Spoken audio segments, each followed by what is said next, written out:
It's the Eagle Television Forum with your host, Gary Shorman.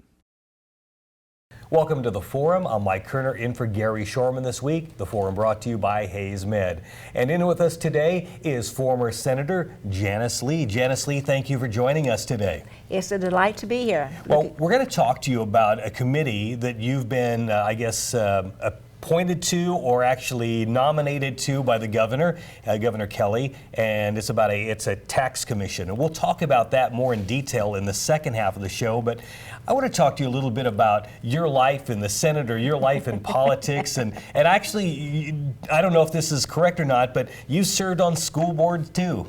What I was first elected to was the township board, township treasurer. I didn't run for that office. I didn't know my name was even up until after the election, and the current county commissioner or township commissioners and their wives all voted for me, and so I ended up, my first election was to the township commission, and then from there I went to the school board and served 10 years on the school board at Kensington. So your political career started without you even running for office. That's correct.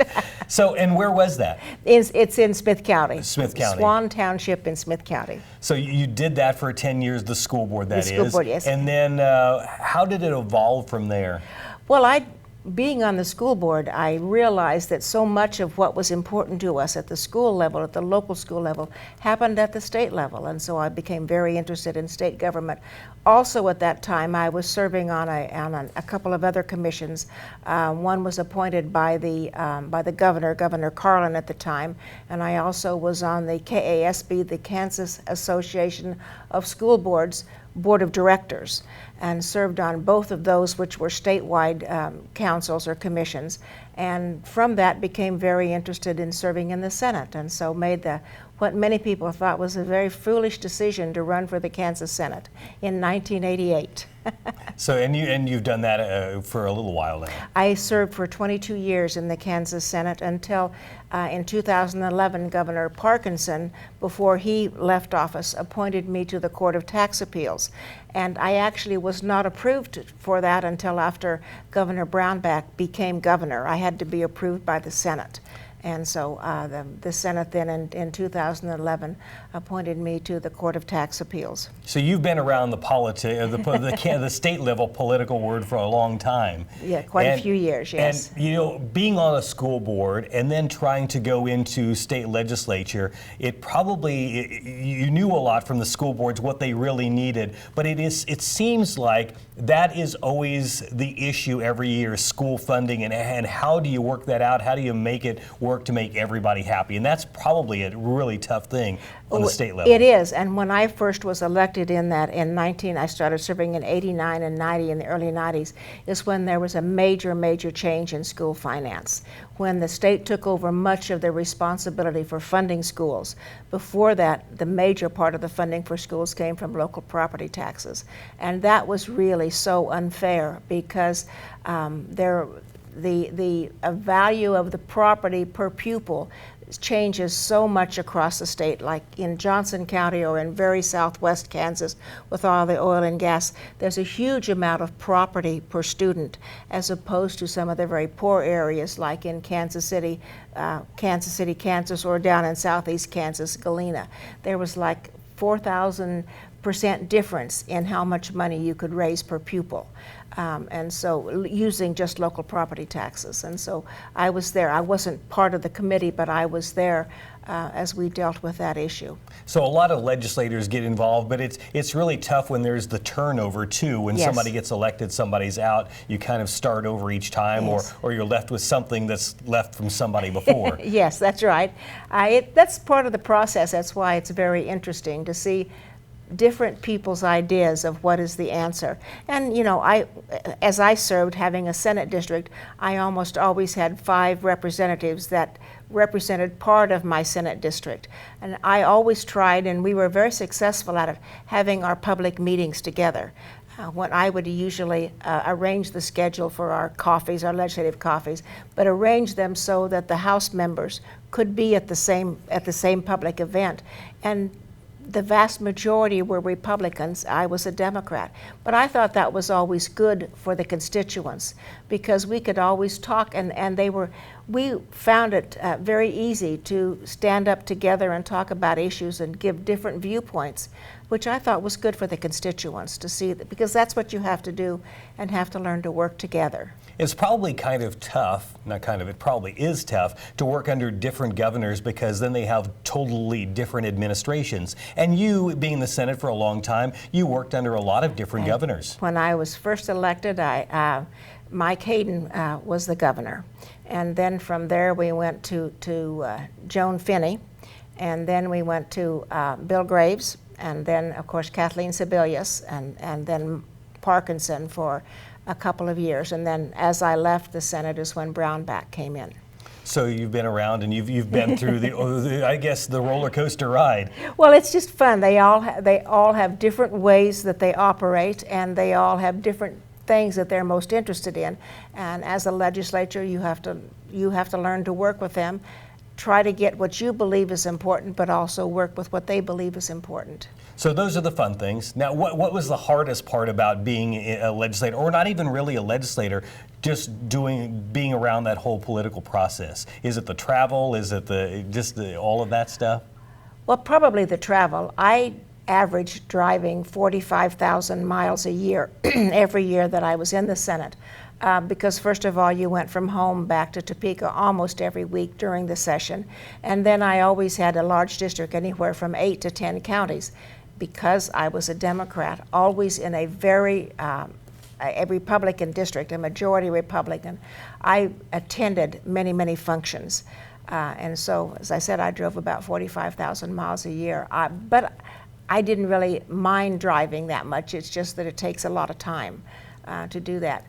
I found being a legislator to be a very enjoyable process. You got to work with many, many people throughout the state. And made friends that you never would have had a chance, friends on both sides of the aisle that you never would have had a chance in any other situation to be friends with, and learned so much about the state. And I also have always loved to learn, and being a legislator, there is always something new to learn. And also knowing and getting along with people on both sides of the party, you've made some friends, and you were able to actually serve on some other boards once you were out of the Senate, too. Yes, that's correct. But yes, you have to work, you need to learn to work with people on both sides of the aisle. I found that especially true in the early years. As we got into the later years in 2009 and 10, it seemed that it was more difficult to work across the aisle, which I always found to be very disappointing, because people expect you, when you are elected, they expect you to go there and to get things done. And to be effective on getting things done, you need to be able to work with people on both sides of the aisle. Well, very good. What I wanted to talk to you about is the new appointment that you just received, and I believe you accepted. Yes. It's with Governor Kelly, and I want to talk about that in the second half of the show, if you're okay with that. That would be fine. So we're going to take a quick break, and former Senator Janis Lee is with us today, state senator that is, and we're going to talk to her a little bit about a new appointment that she has just received with the state of Kansas and the new governor, Governor Kelly. And we'll do that here next after this from Hayes Med. Be one of our weekly winners through football season with the Wolf Furniture Gallery's Gridiron Glory. Players go to HayesPost.com to pick weekly winners in the NFL. Prizes will vary. The best at season end will claim the grand prize, a complete living room set. Register at HayesPost.com in the contest section. Football season could pay off big with the Wolf Furniture Gallery's Gridiron Glory. Presented by Wolf Furniture Galleries, Eagle Marketing Solutions, HayesPost.com, and Eagle Radio.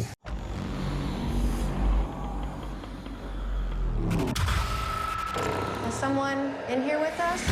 Ghost Hunters is back with a new team, better tech, and more answers. This is my favorite part of the night. We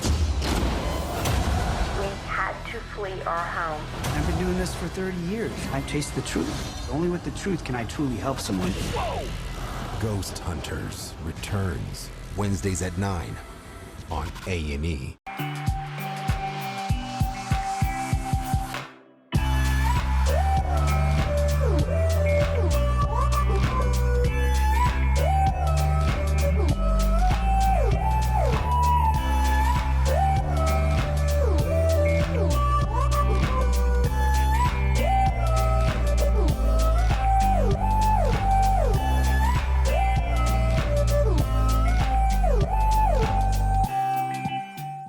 Have you considered the value that quality video content can bring to your business? Mid-America Productions can provide professional visual media to effectively engage your target audience. We're a full-service video production company serving Salina and surrounding regions for over 35 years. Whether you need videos for promotion, sales, training, fundraising, or other purposes, our experienced team can deliver for you. Find us online at mapvideo.net. That's mapvideo.net. Welcome back to the Forum. I'm Mike Kerner, in for Gary Shorman this week. By the way, if you've got guest ideas, Gary would love to hear about it. It's gary.shorman@eaglecom.net. Again, I'm Mike Kerner with former State Senator Janis Lee, and she's with me today. And we want to talk a little bit about the new appointment from Governor Kelly. You are now on the Tax Commission. You are the co-chair, right? Yes, I will be co-chair with Senator Steve Morris. Steve was president of the Senate for 4 years while I was there.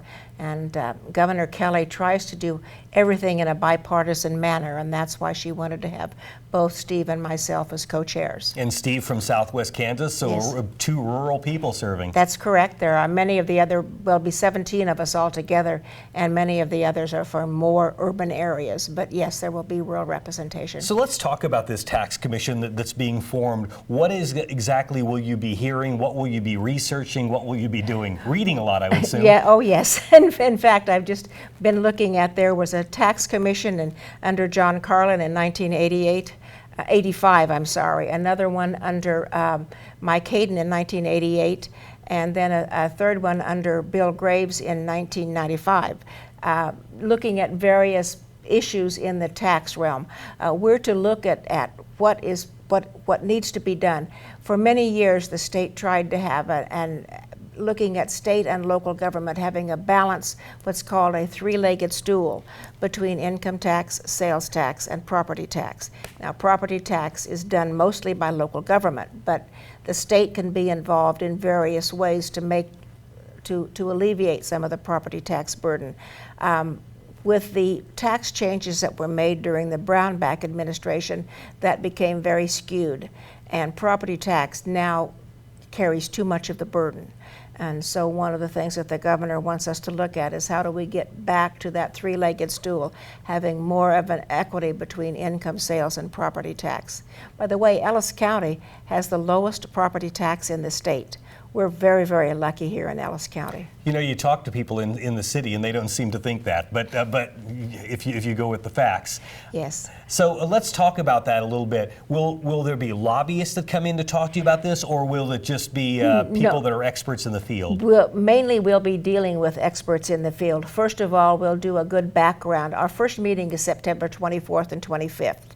And we're going to have a good background in the current different issues in state government, looking at what the needs in terms of expenses are going to be, also looking at what can we afford, trying to find a way to rebalance taxes without increasing the overall tax burden on anybody. And so we'll bring in a variety of different experts to give us ideas. We will have, I believe it's going to be in November, a day when lobbyists and general population can come in. But for the 4 months of this year, September through December of this year, it's going to be doing a lot of research. Will there be staff members that help you out with this? The Department of Revenue will be our staff.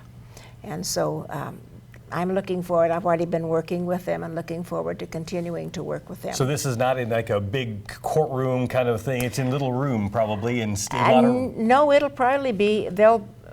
My assumption is that there'll be a lot of people there interested to hear what we're talking about. We obviously have been getting a lot of comments from the public, people who would like to influence what our decisions might be, not necessarily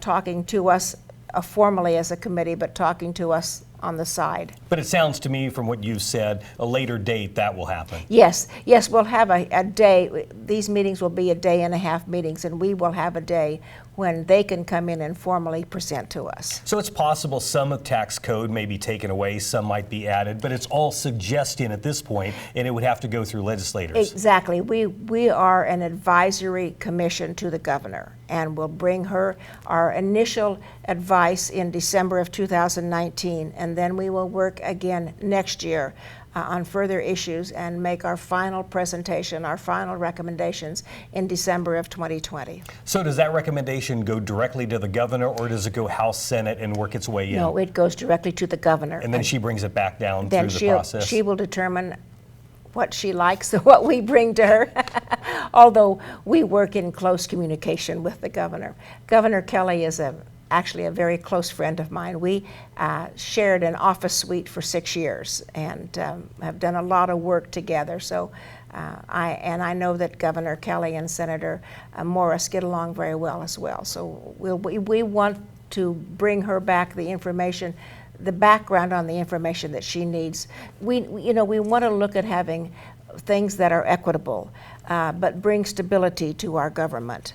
So that works out for you. And so you know her secret, she knows yours. You know what snacks she likes, and she knows yours, right? At this point, working in the office together. Yes. Well, thank you very much for joining us today. I wanted to kind of get a feel for your career, which has been a fantastic career, and I wanted to find out a little bit more about this tax commission that you're co-chairing. And I guess we'll find out more about it, and we'll hear more about it in the news as this evolves. Oh, I'm certain that you will, yes. I'm certain it's going to be interesting, and I'm looking forward to it. Enjoyable interview. Thanks for Thank being you very with much, us. Mike. So I'm Mike Kerner in for Gary Shorman. Again, this is The Forum, brought to you by Hayes Med. See you next time. Thanks for being with us today.